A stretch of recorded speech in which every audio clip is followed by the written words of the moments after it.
हाथ बढ़ाना साथी रे, साथी हाथ बढ़ाना साथी रे। नमस्कार रमेश जी। नमस्कार शिवदत्त भाई जी, कैसे हो? सर बढ़िया है, फर्स्ट क्लास है। लाइटें सेट करो जल्दी से। सीताराम जी नमस्कार। नमस्कार भाई साहब। नमस्कार, कैसे हैं आप? बस ठीक है साहब, बुखार आ रहा है। अरे अशोक जी नमस्कार। नमस्कार जी, नमस्कार रमेश जी, नमस्कार। कैलाश भाई राम राम। राम राम जी साहब, राम राम जी साहब। कैसे हो? राम राम। हाँ साहब, बढ़िया साहब। शिवदत्त जी नमस्कार। नमस्कार सर। मैं हमारा नेटवर्क पुअर चल रहा है, दूसरी स्क्रीन टूट रही है सर हमारी। कोई बात तो नहीं। जो मैं ये कह रहा था, रजनीश पांचाल जी है यहाँ से, जगाधरी से। अच्छा, हाँ ये बात। नमस्कार जी। मेरी साहब नमस्कार जी। नमस्कार जी रजनीश भाई जी। बहुत बढ़िया। हाँ जी, आप सुनाइए जनाब। कांतिलाल जी को नमस्कार। नमस्कार साहब। नमस्कार जी। कैसे हैं कांतिलाल जी? बस ठीक है साहब, आप कैसे हो? ठीक हो? हम सब ठीक हैं, बढ़िया हैं। ठीक साहब। माता जी को प्रणाम। प्रणाम प्रणाम माता जी। प्रणाम प्रणाम प्रणाम। आवाज आ रही है बेटा?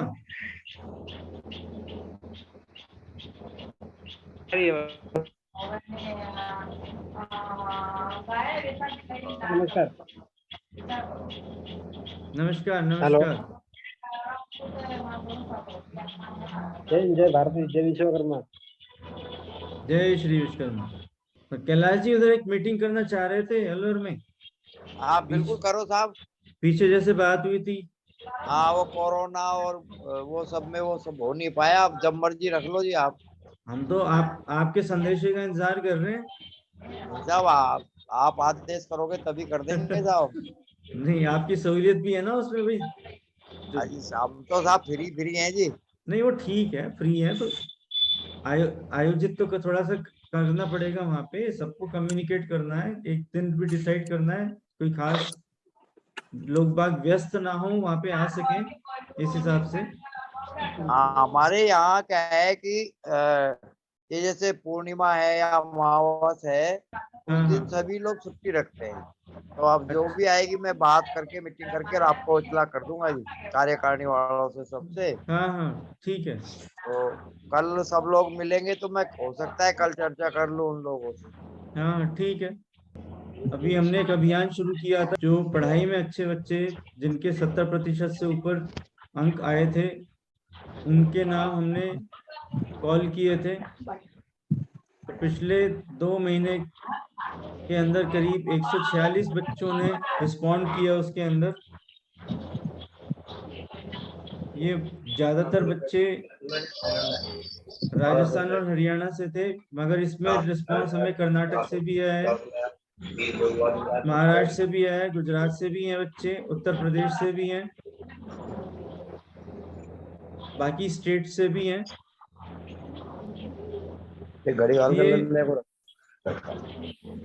ये बहुत अच्छा लगा।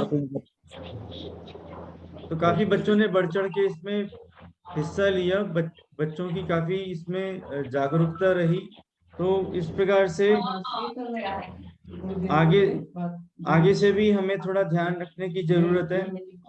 ऐसे जब भी हम कोई अभियान करते हैं, सभी को उसके अंदर सतर्क होके अपना योगदान देना है। हम सामाजिक गतिविधियों में उलझे रहते हैं, हमें अपने बच्चों का ज्ञान होना चाहिए। हमें ये पता होना चाहिए हमारे परिवारों में कौन कौन से बच्चे हैं जो पढ़ाई के अंदर कार्य कर रहे हैं, मेहनत कर रहे हैं, और जो अच्छे बच्चे उसमें निकल कर आते हैं, कुछ हासिल करते हैं, कुछ कर पाते हैं, अच्छे अच्छे अंक प्राप्त करते हैं, तो हमें उनको सराहने में देर नहीं करनी चाहिए। यह मकसद था और इसका काफी अच्छा रिजल्ट हमें मिला है।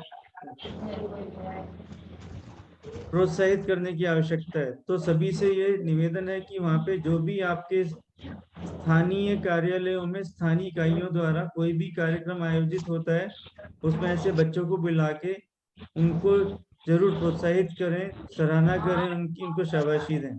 जो हम इस प्रकार से रोज कुछ न कुछ यहाँ से सूचना प्रेषित करते हैं, इसमें कुछ कुछ रिस्पॉन्सेस हमें कहीं कहीं से मिलते हैं, क्योंकि जागरूकतावश कोई कुछ पूछता है, कोई कुछ पूछता है, तो अच्छा लगता है। इससे पता चलता है कि कम्युनिकेशन बहुत जरूरी है। कम्युनिकेशन जब होगा तभी आपको रिस्पॉन्स मिलने की उम्मीद होगी।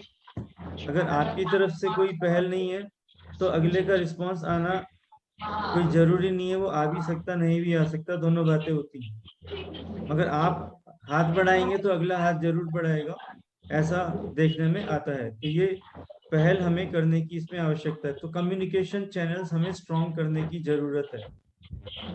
रमेश जी रेवाड़ी से। हाँ जी, हाँ जी। आज राकेश सुतार हैं सिरसा से, सिरसा लोकसभा के महासचिव हैं।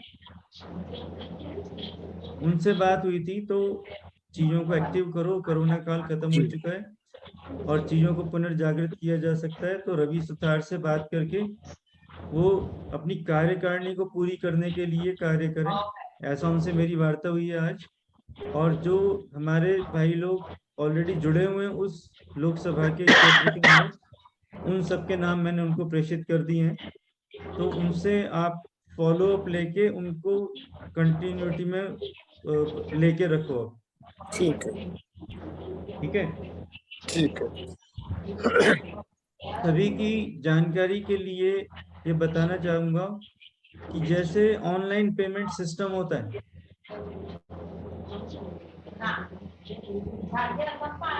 जैसे ऑनलाइन पेमेंट सिस्टम होता है, वो ऑनलाइन पेमेंट सिस्टम अब हमने अपनी वेबसाइट के साथ जोड़ दिया है।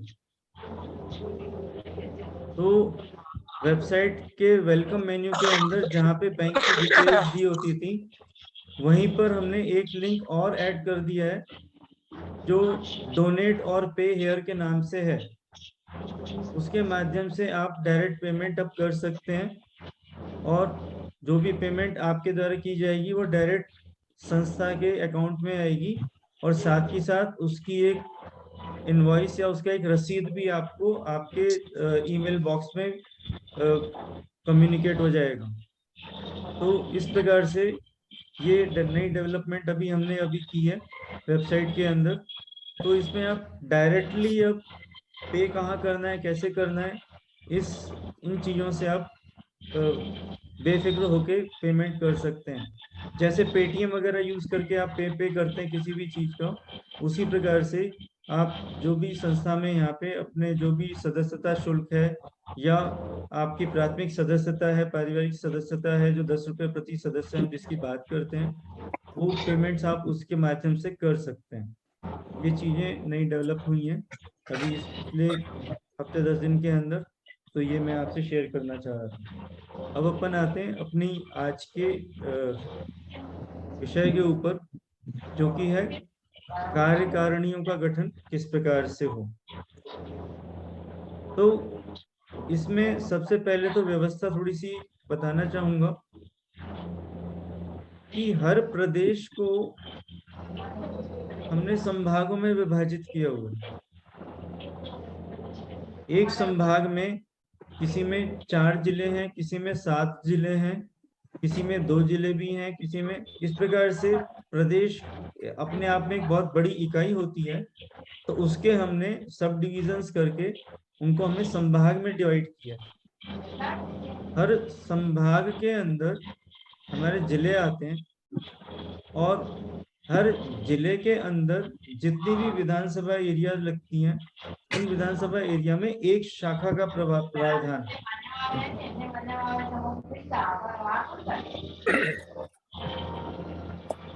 तो पूरे भारत के अंदर आप इसको इस प्रकार से देख सकते हैं, जितने प्रदेश हैं, प्रदेशों के स्तर पे इकाइयां होंगी, प्रदेश के अंदर जिले हैं, जिलों के स्तर पे इकाइयां होंगी, और उन जिलों के अंदर जो शाखाएं हैं, शाखाओं के स्तर पे इकाइयां होंगी। इन सभी स्तरों के अंदर आपके पुरुष वर्ग की इकाई होगी, इसमें महिला वर्ग की भी इकाई होगी, इसके अंदर युवाओं की भी इकाई होगी और युवतियों की भी इकाई होगी।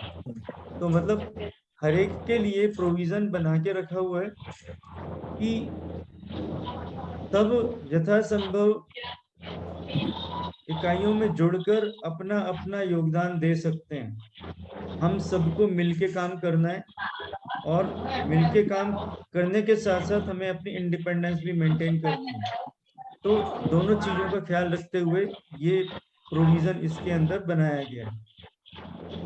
इसके साथ ही राजनीतिक दृष्टि से हर प्रदेश के साथ साथ लोकसभा स्तर पे इकाइयों का प्रावधान है और लोकसभा के अंदर फिर हमारी विधानसभाएं होती हैं, विधानसभाओं के स्तर पे इकाइयों का प्रावधान है और उन इकाइयों के अंदर फिर हमारे पार्षद क्षेत्र आते हैं या गांव पंचायत क्षेत्र आते हैं, नगर निगम क्षेत्र आते हैं। इस प्रकार से उनका विभाजन है और उनके अंदर फिर बूथ लेवल तक हमें अपॉइंटमेंट्स वहां पे करनी है। इस प्रकार से राजनीति में भी पूरा ढांचा हमें बना के रखना है और सामाजिक स्तर पे भी हमें पूरा ढांचा बना के रखना है।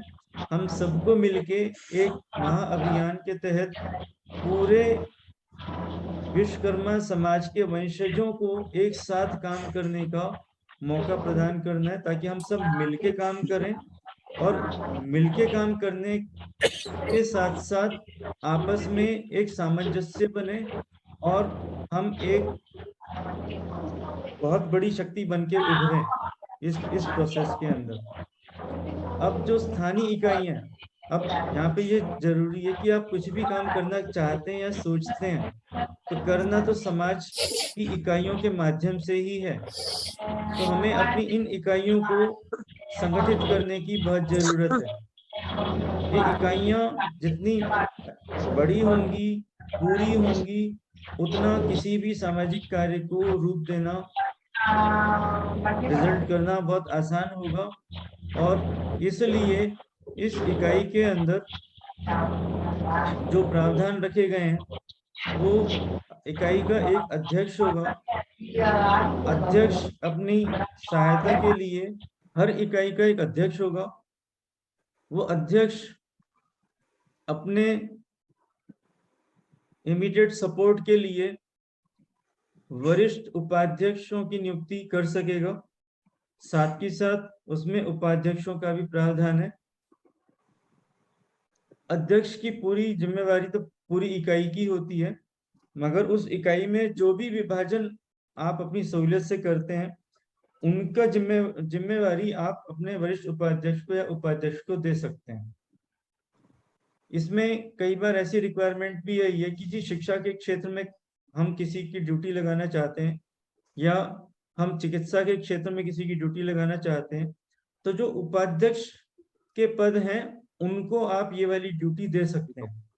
आप किसी को उपाध्यक्ष नियुक्त कर रहे हैं, उनको बोले भाई आपको शिक्षा क्षेत्र में ही काम करना है, आपका फोकस एरिया शिक्षा का होगा, तो एजुकेशन रीजन में वो काम कर सकता है। कोई वातावरण में काम करना चाहता है, पर्यावरण में काम करना चाहता है, आप ये सारे विभाजन आप उपाध्यक्ष लेवल के जो भी नियुक्तियां होती हैं उनको ये जिम्मेदारियां सौंप सकते हैं। वरिष्ठ उपाध्यक्ष जो संभाग और आप डिवीजन करेंगे अपनी इकाई का, उनकी जिम्मेवारी उनको आप सौंप सकते हैं। तो उनका बेसिकली जो कार्यभार है और आपका कार्यभार है, जो अध्यक्ष का कार्यभार है, वो बराबर सा ही है। इसके साथ साथ फिर जो सबसे बड़ी जिम्मेवारी आती है वो होती है महासचिव की। आपके कार्यकारिणी के अंदर जो पूरा कार्यभार है उसका हिसाब किताब, लेखा जोखा और रिकॉर्ड मेंटेनेंस, ये सारी एक्टिविटी जो है वो एक इसके माध्यम से, महासचिव के माध्यम से होगी। महासचिव को ये सारे काम संभालने और उसकी व्यवस्था पूरी बना के रखनी है। महासचिव अपनी मदद के लिए अपने साथ सचिवों की नियुक्ति कर सकता है। सचिव फर्दर डाउन द लाइन अपनी हेल्प के लिए सह सचिवों की नियुक्ति कर सकता है। इसका मतलब आप ऐसे समझिए, महासचिव तो ठीक है आपके आसपास होगा, जो अलग अलग संभाग हैं वहां से एक एक सदस्य को सचिव की नियुक्ति दे सकते हैं, ताकि लोकल वो अपने उस एरिया की रिपोर्टिंग आपको कर सकें और वो फर्दर अपने सपोर्ट के लिए और छोटे छोटे एरियाज वहां पे बना के अपने सह सचिव वहां पे नियुक्त कर सकते हैं, ताकि सुचारू रूप से पूरा एरिया कवर हो जाए और आप तक उसकी पहुंच बन जाए। तो सचिव और सह सचिव का ये रोल होगा उसमें। इसी प्रकार से तीसरा जो बहुत मजबूत स्तंभ होता है किसी भी इकाई का, वह है कोषाध्यक्ष का। कोषाध्यक्ष इसी प्रकार से, कोषाध्यक्ष का मेन रोल है इसके अंदर। कोषाध्यक्ष अपने सहायता के लिए अलग अलग संभाग से सह कोषाध्यक्ष नियुक्त कर सकता है। तो जैसे जिले में शाखाएं हैं, शाखाओं के स्तर से वो अपने सह कोषाध्यक्ष नियुक्त कर सकते हैं। उस एरिया का कुछ अगर फाइनेंशियल मैटर है तो वो फॉलो अप कर सकते हैं। इस प्रकार से हमें पूरे एरिया को कवर करते हुए नियुक्तियों का प्रावधान रखना है। तो ये बेसिकली जो मेन नियुक्तियां हैं वो ये तीनों हैं। इसके अंदर सारा कार्यभार बेसिकली इन तीनों ने संभालना है। इनकी हेल्प के लिए अब आपको और क्या क्या चाहिए इसमें, आपको इसमें हमें एक प्रवक्ता की जरूरत होती है जो सारी जो भी कार्यवाही होती है उसकी रिपोर्टिंग कर सके और उनको पेश कर सके। तो आप इसमें एक प्रवक्ता को नियुक्त कर सकते हैं। प्रवक्ता के साथ साथ फिर आपको एक कानूनी सलाहकार की भी जरूरत होती है। तो कानूनी सलाहकार का प्रोविजन है इसके अंदर, उसको भी आप नियुक्त कर सकते हैं। इसके साथ फिर इस प्रकार से मतलब सारी उसके अंदर हर चीज का प्रावधान दिया हुआ है। और कार्यकारिणी के जो अपने सदस्य हैं वो भी आप काफी सारे उसमें जोड़ सकते हैं।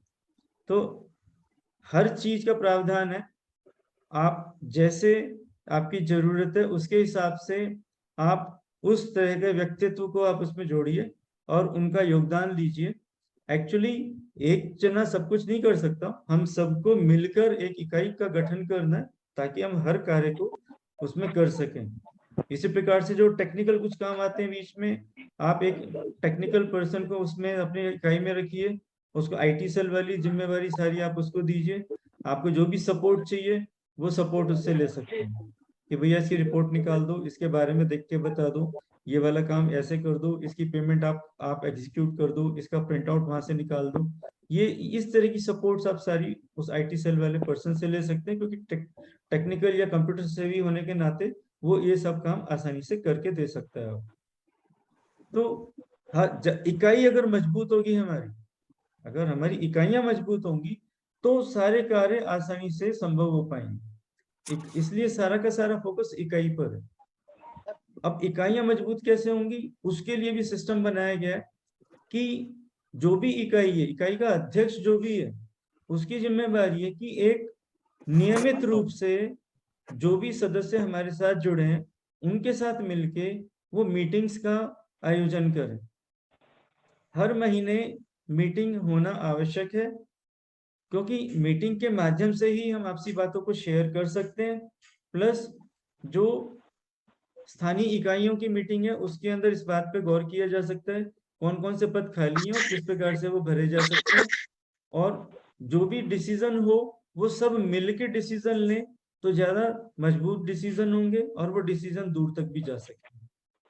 तो इस प्रकार से हमें ये सारे कार्यों को रूप देना है और इस पूरे संगठन की गतिविधि को आगे बढ़ाना है।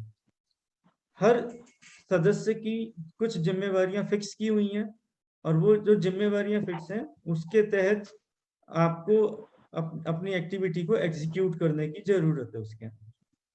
ठीक है, तो ये जैसे जैसे आगे बढ़ेंगे वैसे वैसे जानकारियां आपको ज्यादा मिलेंगी, ज्यादा चीजें आपको पता चलेंगी और आपको काम करने में बहुत आसानी होनी शुरू हो जाएगी।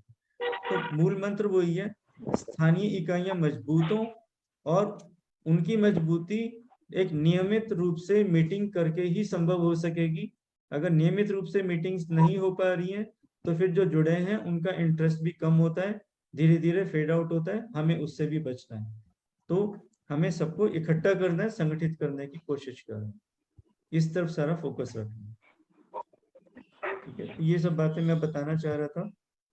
अब हम मेहनत वालों ने जब भी मिलकर कदम बढ़ाया, सागर ने रास्ता छोड़ा पर्वत ने शीश झुकाया।